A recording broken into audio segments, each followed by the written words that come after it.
ईसा पूर्व 304 को ईसा पूर्व 304 को उसका जन्म हुआ पाटलिपुत्र में। तो अपने भाइयों में जब हम सब एक है ऐसा आप आज बोलते हो, लेकिन पहले वैसे नहीं था। भाई भाइयों में इसे कुर्सी की यानी सत्ता की संघर्ष के लिए आपस में बैर करते थे। उस वक्त बैर हुआ और सम्राट अशोक उसमें श्रेष्ठ हुए भाई भाइयों में। सम्राट पद हासिल किया, राज्याभिषेक करके गद्दी पर बिठाया। आधुनिक आसम से ईरान तक अपना विशाल साम्राज्य बढ़ाया। साम दाम दंड भेद अपनाया नीति को, साम दाम दंड भेद अपनाया नीति को।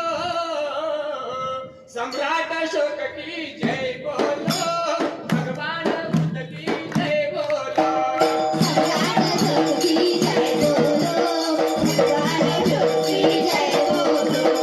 सम्राट अशोक की जय बोलो, भगवान बुद्ध की जय बोलो।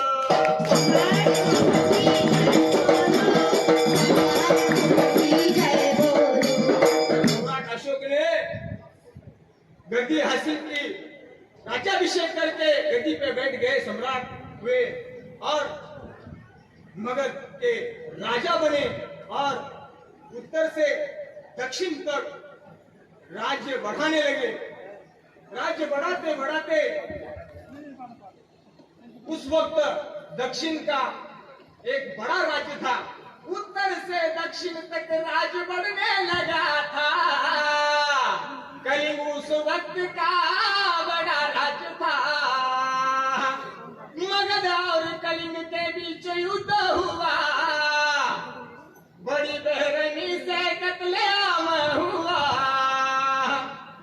अनाथ कर दिया छोटे छोटे बच्चों को,